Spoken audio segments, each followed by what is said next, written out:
I'm Jamel Hill, and on the latest OG podcast, Michael Smith and I will discuss coaching against each other in the NBA All-Star Celebrity Game, or how my team is going to whoop his. Check it out. We'll get to the Miami Heat in a second. But this news that came out yesterday on Jeffrey Loria is gross. How do you bleep up even a $1.6 billion transaction that just is coming your way? Because this news that's coming out, and the timing was just great, because people noticed it with the news report of Jeffrey Loria being named ambassador to France. And so that news comes out, and then the next thing you see is the Trump family, or the portions of the Trump family that are trying to buy this Marlins team, has to send out a press release saying, never mind for now about the buying of the Marlins team. Because, of course, that looks dirty. And, of course, you're not going to trust any of the people involved in that transaction. Right. And, of course, you're going to wonder, wait a minute, is he being sold the team? You could sell the team to anybody. There are plenty of people out there who actually want to buy this team because it's such a money machine now that you built the city out of that stadium. Right. I mean, you own the team and you own that property and the stadium. Yes, it's a great deal. And you've got a big cable contract coming up with Fox. The team is worth a lot of money, and a lot of people will buy it. A-Rod wants to buy it, trying to put together investors. Jeter's trying to buy it, trying to put together investors. But you can choose whoever you want to buy that team, to sell that team to, just like Trump can choose whoever he wants to be the ambassador to France, even if you're not one iota of qualified for it. And so, of course, it looks bad, and the press release doesn't fix that. I mean, how do you botch even something so easy as everyone wants you the hell out of town? Take your $1.6 billion and get out of here. It is a tribute to Jeffrey Loria's mountain of incompetence that this happens this way. It's unbelievable. Are you really that surprised, though? I am surprised. Really? I am surprised. Yes, I'm surprised that you can make $1.6 billion while being a clown dope. Yes, I am surprised by that. I mean, I'm reading that story, ambassador to France.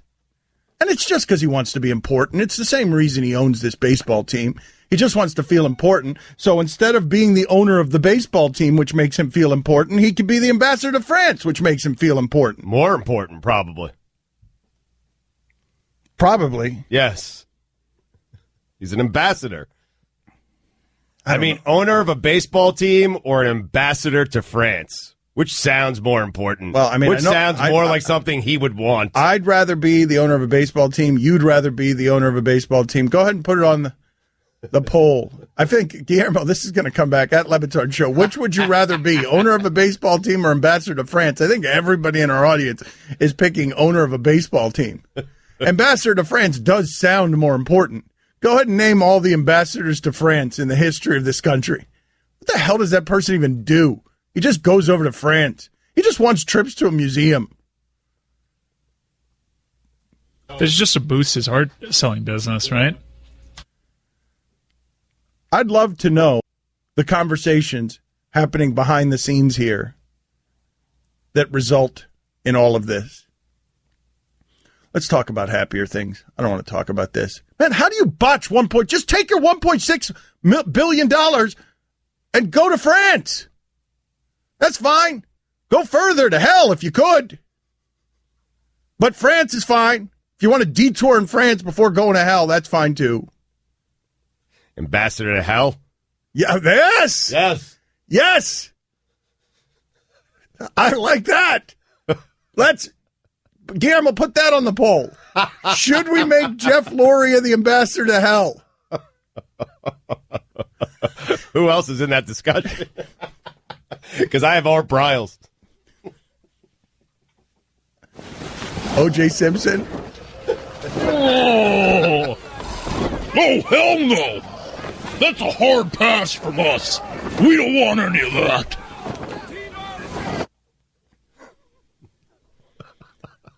Are we going to get some graphics in here? Angel sent me some graphics for the Dirty Demon of Debate.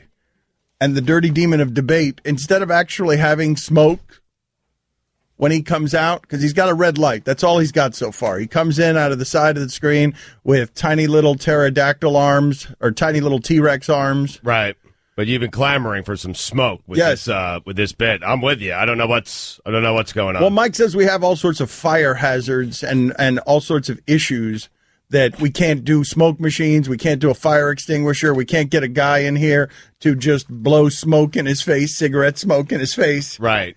So, Angel, we have a guy that could do that. Like, he'll smoke 5 cigarettes at a time, and he'll blow all the smoke in his face, one of our TV producers. Right, but apparently that's not allowed either. Yeah, Ben is willing to do that. Ben would be happy to do that for us, but... Well, Ben does that. It's just a matter of where he blows the smoke. Mike is saying he doesn't want that, but what the hell do we care what you want? Ambassador to hell. Yeah. Jeff Loria. Can we make it worse? Can we make him an ambassador to something worse? Worse than hell? Yeah, like ambassador to Sandusky's prison cell. Just something worse. Worse than hell. Cleveland? Yeah. So the least surprising thing in the world today is that Stugotz comes in here in flip-flops with a toothache. Oh, it's killing me, the tooth. Because he's got to pay up. He's been cornered. Now he's got to pay up. Do we have the arena? Do we have the practice facility? We've got the Miami Heat's practice facility today? Yep. And they were, I don't know if you noticed, their official Twitter was basically taunting Stugotz. Come on out here. It's all ready for you. Yep. They sent us a tweet yesterday, picture of the court, the practice facility court, the basket. I challenged them because that does not look like a regulation basket. It doesn't. As opposed to the one in your yard that you wanted us to use? Well, I mean, that's the adjustable one. I set that thing up so I could dunk. I have dunk contests in my backyard with my daughter. You're 5'6". She's smaller than you. That's what you were calling the regulation basket? Well, I'm not saying it's regulation, but when I put it up to 10 feet, it looks regulation. And what the picture they sent yesterday on Twitter did not look like regulation. So I'll have to measure it before I take these shots. But my tooth hurts. And this is a big problem, and my elbow's still a little bit sore from yesterday, but the tooth hurts because, Dan, when you're a shooter, everything needs to be right. And I'm telling you, this tooth, and I'm getting it replaced tomorrow after the show, but it hurts in a way that it's shooting all the way up the side of my head. And so it might affect my shooting. You're just angling for that to be the only shooting that we get to see, is the shooting pain into the side of your head. But it's confirmed. After the show today, Stugotz in his flip-flops is going to run sprints up and down the court and then shoot free throws to best simulate as we can, because he thinks he could do above league average free throw shooting. 78% is the league average. I think at a certain point, he's going to ditch the flip-flops and run on the practice court with his bare feet. It's just going to be so gross. I will tell you that in my car, there are some sneakers. Oh, all right. So all you right. actually planned. Yeah. You actually planned something. I have a tire for the foul shooting after the show. I do. I have shorts, I have some T-shirts, and I have sneakers. I do. I'm prepared for this. I'm ready to go. Do you have a headband? I don't have a headband, but we should probably get one of those shooting before the end of sleeve? the show. No, I do not have a shooting sleeve, but I was thinking about maybe, I'll give you guys some money. We can go purchase some of the stuff if you want. A knee brace? I do not have a knee brace. A mouth guard? No mouth guard. And I brought, Mike, I don't know how you feel about this, but I brought, you won't be able to see my socks when I'm wearing my sneakers. So if you want, really long tube socks, I'm willing to wear those as well. All right, Mike, we could go right down the street here to one of these stores that is actually a place where they launder drug money and just buy, I don't know how any of these places stay open, but just buy an I Love Miami or Dime Lo Papi shirt, one of these ridiculous shirts. Let's buy Stugotz an attire. Well, I think, with the exception of the shirt, I do have a Lucky Shooting shirt that I brought with me. Okay? It's my comfort shirt. Because I was going to say maybe that he can hook it up with an entire uniform. Okay. Well, maybe we'll do that. But I got to be comfortable doing this, so I'll take the uniform, but I got to wear this particular T-shirt. My shooting shirt. Mike, I wanted to do this on air. You think it's a bad idea or too hard to do? Yeah, it's not a good payoff. It's I don't want to alienate the people that listen to us on radio, and plus, it's not a good thing to take Stugotz away from our show for an hour, because that's what we'd be doing. I also wanted to run this by you, because shooters need to get in a groove. Are you willing to let me start after I make my first one? Can I be 1 for 1? Can I start 1 for 1? Sure. Thank you. Because if I hit 1, forget it. Unbelievable. I mean, he was going to be 0 for 78 or something. And then you go. But at least we'll have that moment where I'm 1 for 1 and everyone's wondering whether or not I could do this. Nobody's wondering. Nobody. All right, put this on the poll, Guillermo. Are you wondering whether or not Stugotz can make 78 out of 100 free throws? After roughly 25 shots, when it's mathematically impossible for you to accomplish this feat, are we going to go the entire 100? Oh, yeah. Just No, to see I want to know. I want a number. Yeah. I want him to come back here with a number of I made 13. I want him to come back with a number that shows that he's a worse free throw shooter than Andre Drummond, than DeAndre Jordan. What would the number of free throws made? Where would I need to set the over-under where you would feel not entirely confident on the bet? Like 40? 40? 45, maybe 45. 45, you would go over? No, that I wouldn't be comfortable. Okay, but would you take the over or under on 40? I think you're going to make 40. Okay. All right. What do you guys think he's going to make? 40 is a good number, man. I'm going to go under. Yeah. Wow. 58. No. No. I mean, if you're at 58, then you think I have a chance to do this. Yes, that's right. I think Stu's a better athlete than we give him credit for. Yeah, okay. And this is harder than you guys think it is, which is the source of my frustration. He's going to be running up and down. He's going to be so tired at like 70 shots. His arms are going to hurt at like 50. His shoulders are going to hurt. Like, how often am I running here? I don't, like, where did we come up with? That's the part where he's going to really weasel out of this. You are running every 10 free throws. You are running 2 sets of sprints down the court, up and back, up and back. That's ridiculous. Never mind, he's doing like 40, 30. So that we could, Stugotz, you think that's even simulating game conditions? You're not guarding anybody. You think 2 sprints up and down the court is even simulating game conditions?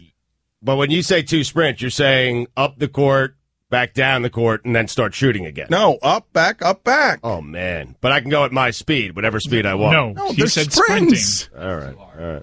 What? I'm not certain I could do that. And I might pull a hammy, and it might affect the entire thing. Even at your speed, you're not going to, like, this isn't going to help you. Like, the sprint's not going to kill you. I just don't want you totally comfortable at the free throw line, because that you will acknowledge, come on, man, you will acknowledge 2 things. One, I'm willing actually to do it both ways. If you want to try 100 totally rested and then 100 more with sprints, or the other way. If you want to do 100 on the front end with sprints and then on the back end, see if you could do any better, more rested. Although I think you're going to be exhausted from the 100 free throws. Could be sore tomorrow.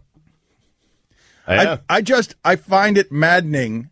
I agree with him. At your age, when's the last time you tried to run as fast as possible? Things may just start popping out. I can't remember the last time I tried to do that. Well, he's going to jog on the first set of sprints, which is fine. Look, man, I know he's going to look for every weaseling loophole he can find on this. I'm aware of this.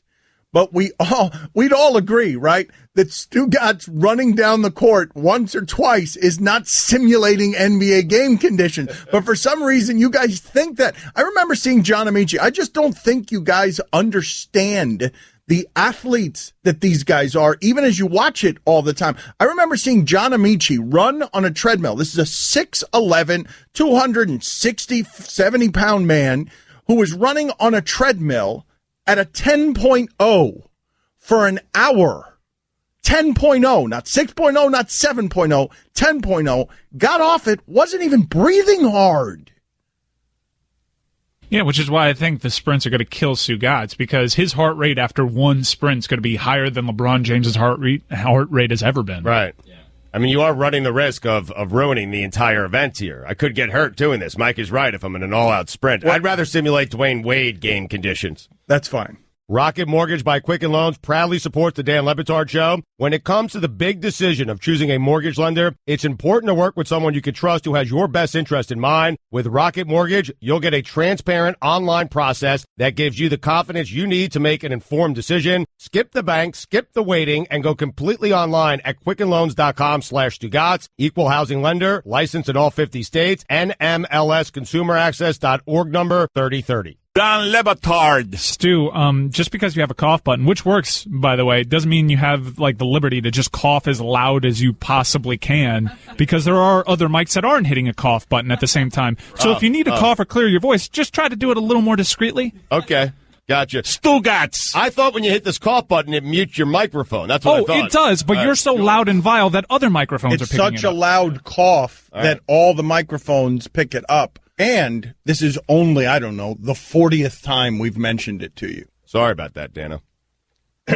This is the Dan Le Batard Show with the Stugotz on the ticket. It's amazing around here the way that you guys, the hashtag Stugotz Army, sides with Stugotz on everything. Now people are getting mad at me by adding conditions to the bet. The conversation was about NBA free throw shooting. Right. And that's the easiest thing the normal human being can do that an NBA player does to score a basket is the free throw shooting. So we're giving you the easiest thing. Stugotz thinks he could score 10 points if he played for the Warriors per game, okay? And so it's to knock out some of that delusion. If you want to go do it at his Nerf basket, that's fine. If you want to do it at his, I'm trying to simulate something like game conditions so that Stugotz can understand that what he thinks is easy isn't actually easy. You all think free throws are easy. You think DeAndre Jordan's just a bum who doesn't work on this, and he's just terrible. But my guess is that Stugotz is going to look like DeAndre Jordan out there, even though he thinks he's good. I'll look better than DeAndre Jordan. I don't think you will. I'm not saying I'm going to win this bet, but I'll be better than DeAndre Jordan. What is he shooting from the foul line this year? Like 38% or something. I'll be better than that. I don't think you will I'll be. hit more than 38 foul shots. You're going to look like DeAndre Jordan is what I'm saying. And this delusion, I'm not going to knock it out of you, but I want to show the audience how delusional you can be and how delusional. The audience consistently underestimates these people who play sports for a living and how hard they actually work at this. All the time this happens where you think they just have genetic gifts and they're not actually sculpting anything. Right. I'm fine with all of this. I think it's fair. I think for someone like me, for a non-athlete, for a non-professional athlete, this is the easiest thing. You're giving me the best chance. This is the easiest skill to try to, go league average at. I just don't like the sprinting. Because I don't know, I'm not certain how many NBA players are sprinting up and down the court. Then jog. I don't care. I'm just trying to make this authentic. DeAndre Jordan's actually up to 50% from the free throw line this year. Okay. 7 points higher than his career average. Right. He put in work this season. Okay. Like, if I had to guess, I'm going to be right around there, like 50. And if I'm having a good day, if everything feels right and my tooth is okay, then maybe I'll get to 75 or 80. Are we going to Facebook Live this? We are Facebook Living it. Yes. Who's going out with him? Chris is going out. He'll be in charge of the Facebook live stream, and Billy's going to record it, so television has some clips of it. I enjoyed making fun of Guillermo last night. We'll get to that Heat victory last night. That was a little bit of a shocker. Big shocker, man. You go on the road and you beat Houston up all game. They were never really in it. All game, you beat them. You beat them from the very beginning. And we'll get to that in a second. But I was making fun of Guillermo because Guillermo came up with what we all thought was a brilliant idea yesterday. Talent show for NBA players instead of the dunk contest. Mm-hmm. And what do I get last night? A text from Guillermo to reveal that they actually did that last year with Norris Cole and a bunch of other guys, and it was so great that none of us noticed it. I'm still not convinced that I didn't come up with it.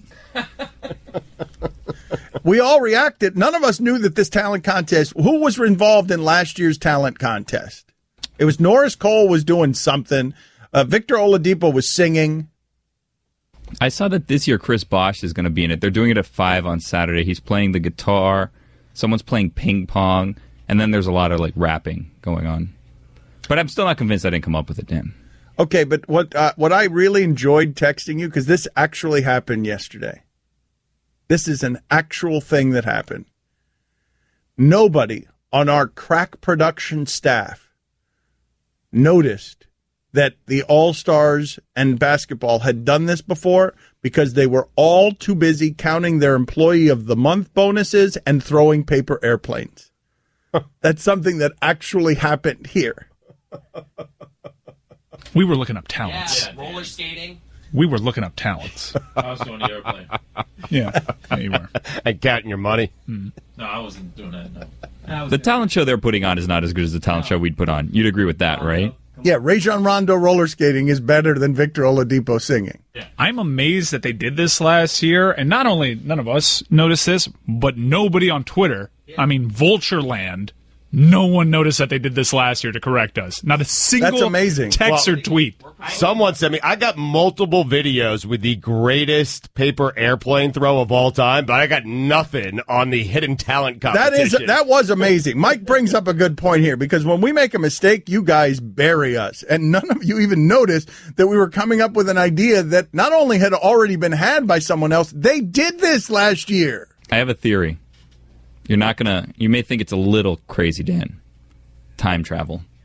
What if we came up with it, someone was listening, then they went back into the past, did this talent show, and that's why no one pointed out on Twitter, because real time, it hadn't happened yet. That's $2. $2. Give it up, man. I mean, my God. What Christ almighty. You actually workshopped that too. And no, you got no reaction. You had all the confidence. It's possible. $2 for coming to the microphone and just ruining the show with You got nonsense. nothing but silence when you were workshopping that. You'll see. You'll see. 10 Wait a years from minute. now. Explain to people how the workshop works, because I don't even know how the workshop works. He said that 20 minutes ago, like while we were prepping. Prepping, Mike. Yeah. Preparing. I think that's $2 for me. Preparing or Fine, prepping, whichever one. Prepping. I think when I correct you on something, the $2 should go directly to my pocket. Yeah, no, that's fine. Anyways, when we were doing that, Stugotz is always playing an angle, man. Yeah. He's always trying to figure out. That's how I ended up with 100 people in here yesterday that I didn't want in the studio. get ready for day 2. We're doing that again today? Yeah. Christ almighty, man. Yeah. They won't. We've told them, don't look at them this time. Do not. They're under strict instructions to not look at your eyes. Had we missed this last year? I mean, Miles Plumlee was on a unicycle. Time travel. Don't try and change the subject, Stugotz, because now I'm back to this sour place of people coming through here. I want to know how much you're making for this. Like, what did you do? What kind of deal did you make? And here's the other thing. We were talking to a bunch of salespeople yesterday. I have no idea how much money you're making through a series of nonsense here where I'm not getting any of it and the shipping container's not getting any of it and you're getting all of it. What do you mean? Yeah, because I saw yesterday with those taped advertisements that they were asking me about. Like, I've never done one of those. Right. Because I don't want to do them. I've never done one of those, but those all come with money. They do. And yeah. yesterday, they asked me about doing one. Yeah. And you thundered in, I'll do it with him. And I'm like, what? Wait, what? That's what I was there, Stugotz. I was protecting you because I'm not certain if you're comfortable. I sent them a very lengthy email that Mike was copied on, explaining to them how I would like this to go. You're not certain I'm comfortable, which is why another 100 people are coming in here today because you're so concerned about my comfort? No, that's on me. I apologize. You're right. I mean, you guys are right. This is all on me. The last 2 days is on me. I feel terrible about it. I do. Like, you're not going to believe me. You don't feel terrible because Mike has told you a million times not to do this, and you went around his back to do it. No, I do feel terrible about it. I don't expect you guys to believe me. I don't. I'm sitting here saying I don't expect you guys to believe me. Why are you unleashing the chickens on me, man? Because you're lying. I'm telling you, I feel terrible about it. If you don't want to believe me, that's how can you feel terrible when Mike has told you 100 times not to do this, and you purposely did this without his knowledge? Like, you did it by going around his back. How terrible could you possibly feel? You don't feel terrible. You feel terrible that we found out. You don't feel terrible that you did it. Well, no, there was no way you weren't going to find out. I'm not certain that I didn't keep Mike in the loop the entire time. I think Mike. I just think Mike did like. All right, unleash him. Let's go. Come out and play. would never happen if Mike were doing it. Never.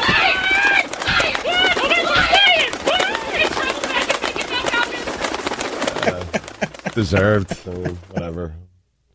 Take whatever medicine I have to take on this, man. It's on me. It's totally on me. I feel bad. I got to stop doing this, man. And by stop doing this, I have to stop being greedy.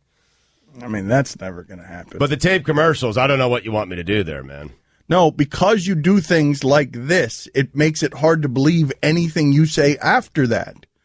Like, so things that could be totally innocent. Yeah, he's saying, I actually, for one, believe your intentions there with the tape spots. Thank you. But it makes it hard to believe you when you do the shady stuff like invite 100 people into our studio and cut me out of that. That's fair. And again, I that's earned and I deserve it. But I'm telling you on the tape spots, I am trying to protect you on that. And I've done a good job of doing it thus far. If you want to do them, fire. I mean, listen. You don't want me to do them. Oh, no, I do. You don't want I'll still get, I'll still get a few. You don't want I'd like for us to do them together. But if a client wants Dan Le Batard to voice the spot, I want you to do that. Trust me, I want you to do that. That's good for the overall sale of the show. It is. I'm happy with that. I'm a team player. Stugotz, you do not want me to do that because the moment I start doing that is the moment that they want just me. You have made millions of dollars this way. You don't want me to start doing that because it comes straight out of your bank account. Yeah, don't do it. Yo, everybody get up! Everybody get up! Everybody needs to understand that I'm more than simply a hype man for this rap group, just like Geico is more than just a company that can save you money. Geico also has fast and friendly claim service, so they can help you when you need it most. And while I do love being a hype man, I also love reading for children's audiobooks.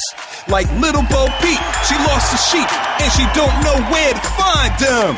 Yo! Geico. Expect great savings and a whole lot more. Dan Le Batard. Riddick Bowe has a Twitter account, and recently he has taken $20 to tweet anything. So smart. Yeah, Stugotz was jealous of him. Yeah. Mike, Stugotz actually asked me before the show, honestly. He said, I'm jealous. Do you think ESPN would let me do that for $5 a tweet? And I'm like, Stugotz, if you offered to tweet anything, you've got to tweet anything. Stugotz. The measuring of consequences. I don't do that well. It's just It's not as strange. like he just saw $5. Wait a minute. People just want me to tweet stuff and they'll give me $5 each time I tweet it? Really? Not accounting for the idea that somebody might sprinkle in, hey, Stugotz, say something racist.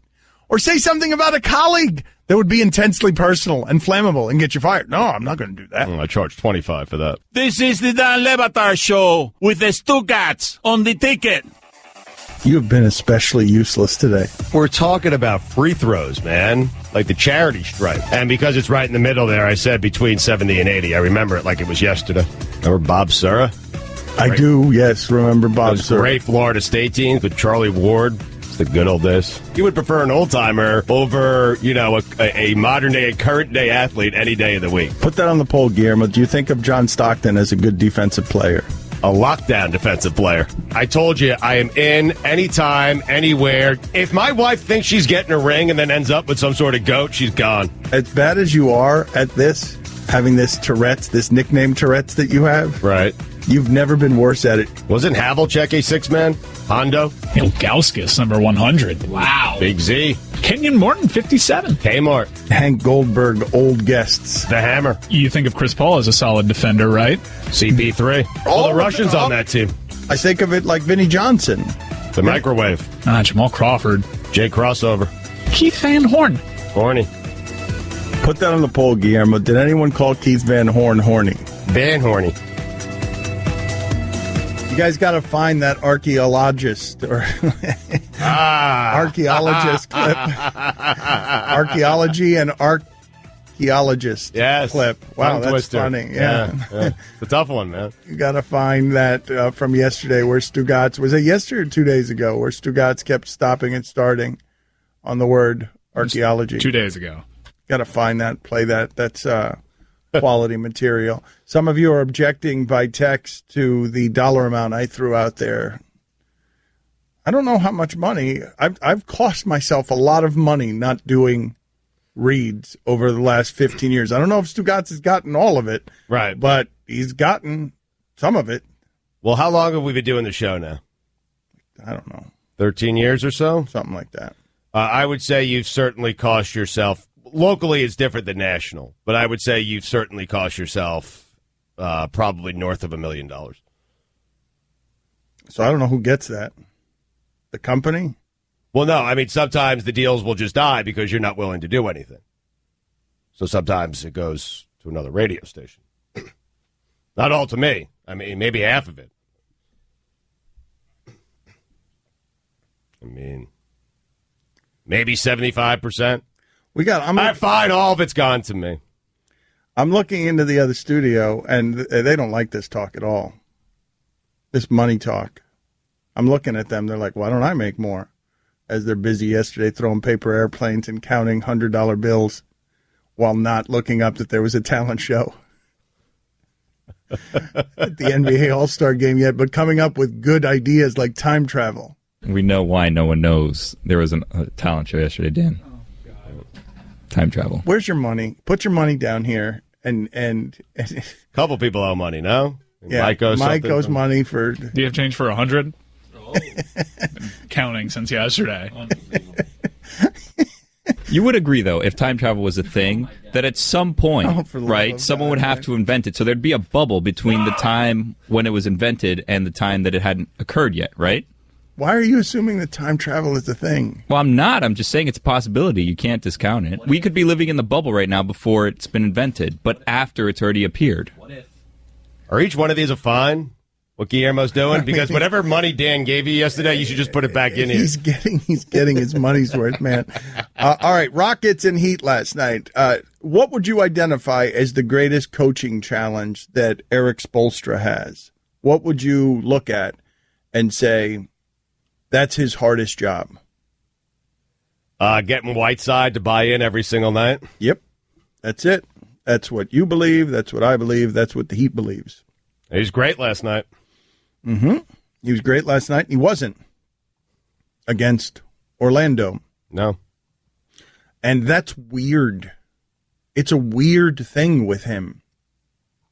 I'd love to know how it is that Spoelstra reaches him, because I happen to know that Spoelstra has done some things that are above and beyond in terms of human relationship building with Whiteside, like accompanying him to things and spending time with him in places where you just can't imagine a Pat Riley doing that with a player.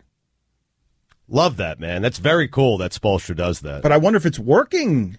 Well, Dan, we have to keep in mind he hasn't played in the NBA that long. Right? I know, but he's not a young man, Stugotz. He's not in his early 20s, and he's also not Michael Beasley. Like, I don't know how you reach that guy, but what I'm telling you is that Eric Spoelstra, I've heard some things about what Eric Spoelstra has done, that human friendship, sort of going beyond a parental, going beyond the lines of what I can imagine Belichick doing right for a player, and it seems out of genuine care. Now, maybe it's also self-motivated. Maybe it's also agenda-based because he wants, like, maybe Whiteside, it's hard to get his trust. But I don't get how you reach a guy. I don't know how it happens where after they lose that brutal game against Orlando at home, Whiteside's still in the locker room talking about, hey, man, I did my job. I grabbed all the rebounds. I led both teams in rebounds. Wasn't he benched in the first quarter of that game for not trying hard enough? He was benched early in the first quarter of that game. Like, I don't know how delicate that balance is between coach and player, where Spoelstra feels the need that he has to do that, where he benches him and still gets nothing from, he gets rebound numbers, but they were bad defensively in that game against Orlando, and he wasn't protecting the rim. He certainly wasn't doing what he was doing last night, where he was blocking shots right and left.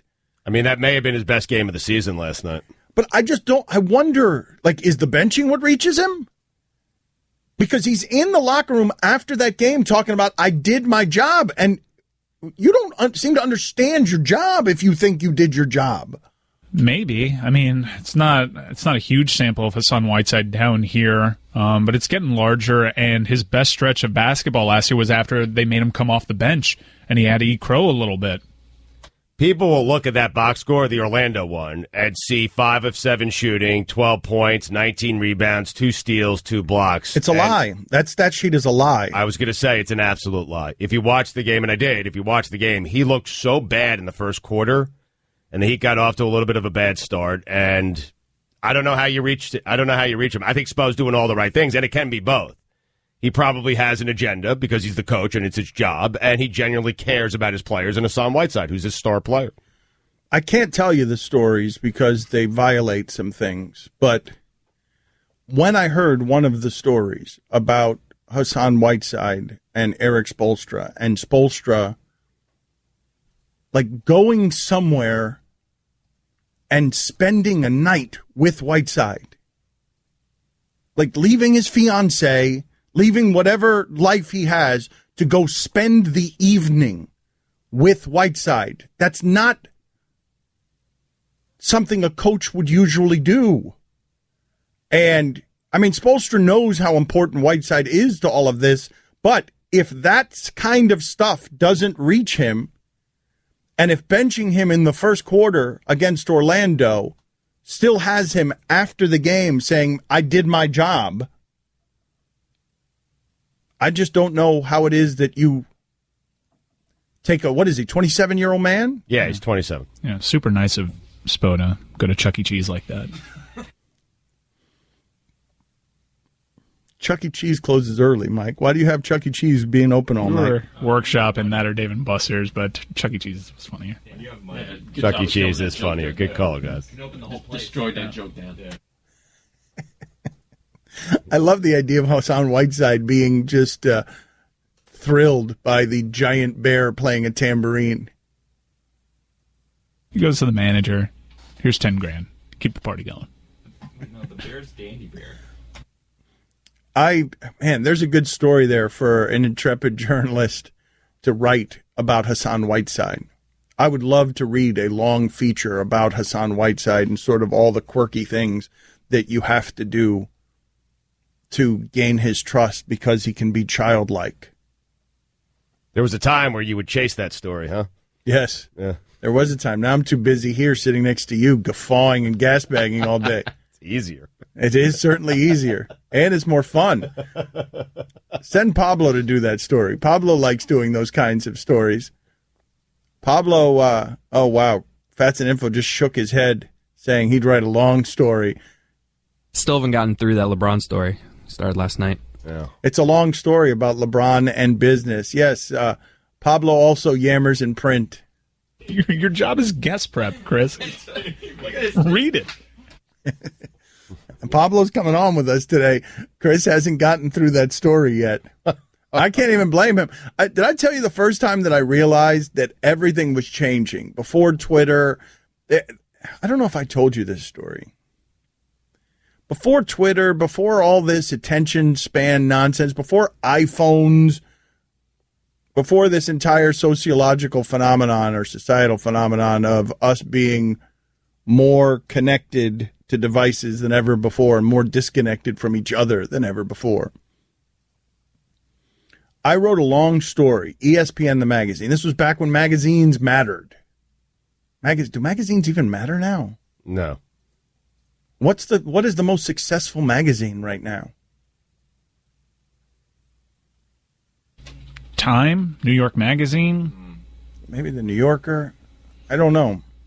There's probably an empirical answer to that. What is the most successful magazine in terms of subscription? But magazines and that kind of reading is largely died, consumed by online. But this was back when magazines mattered, and the cover story on ESPN the magazine.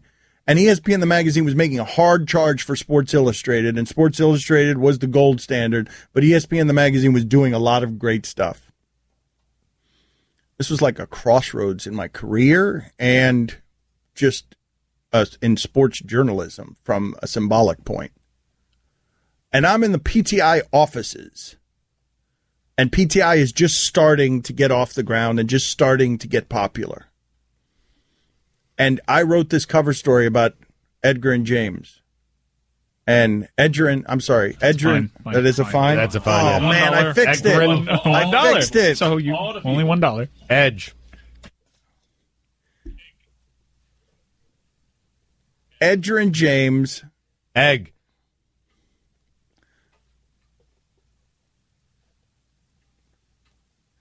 I wrote this story in ESPN, the magazine. If you don't know, I get fined anytime I botch a name. This has actually been less costly than I thought it was going to be. I've also been more careful in a way. I don't like to be around this show. I like to be reckless, so that's not good. It's not a tomato-tomato situation. Edgar and James, Edgar and James? No? Okay. No. I mean, if it was Edgar and James, it would be odd that his nickname is Edge. That's right. And not Egg. That's correct. Yeah. By the way, AARP, the magazine, most successful magazine in terms of circulation. Yeah, by far. By far. How many people do they have subscribing?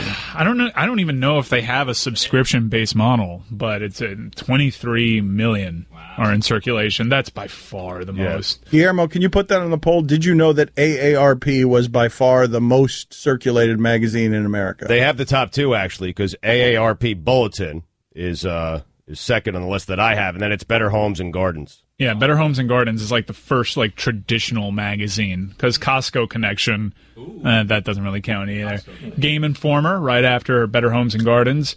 AAA Living, I think that's another non-subscription base. Then Good Housekeeping, Family Circle, People, Women's Day, and Nat Geo, and then Sports Illustrated at number 12 and Time at number 13. Yeah, that's what I have. So, Edger and James, I do this cover story, and it becomes one of those stories that has a rippling effect throughout the sports media because Edger and James doesn't do very many interviews. He says a lot of things in there that are surprising to people, like he doesn't care about the idea of kneeling on the ball at the end if he's got incentives in his contract. He's going to go for the touchdown. Coaches be damned because he wants his money. If you don't want him to go for his money, don't pay him that way. He says a lot of things that are fairly surprising to people. And he's on the cover of the magazine, and it's all gold teeth, just very urban in a way that was controversial. And so I'm sitting there next to one of the producers of what is now my television show on Highly Questionable. And the magazine arrives, and he looks at it, and he looks at me, and he says, yeah, not reading that. Too long. And I'm like, man, if you don't care, right? If you're my friend, yes. If this is interesting and this is something that is making ripples in sports, if your job is to glean information that gets put on television to discuss, if you don't care, how the hell are you going to get Fats and Info to care about Pablo Torre's long story about LeBron James taking over Hollywood and how he handles business with acumen? And I remember being made sad by it.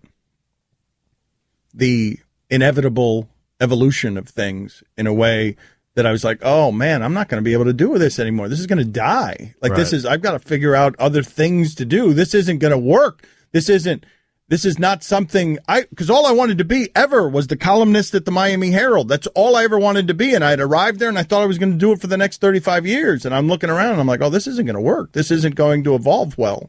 So here we are. Right. So here we are. And I'm telling Pablo Torre to get out there before he cashes in on all the money and laughter and television and radio. Go do that story on Hassan Whiteside, Pablo. Come spend a week with us here and come do that story on Hassan Whiteside, because there's a good story to be written there about all of Hassan Whiteside's quirkiness. Does he have to spend the entire week? On the radio, you mean? Yeah.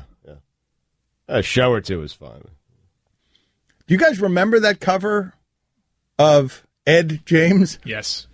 Great cover. Iconic cover. Yeah.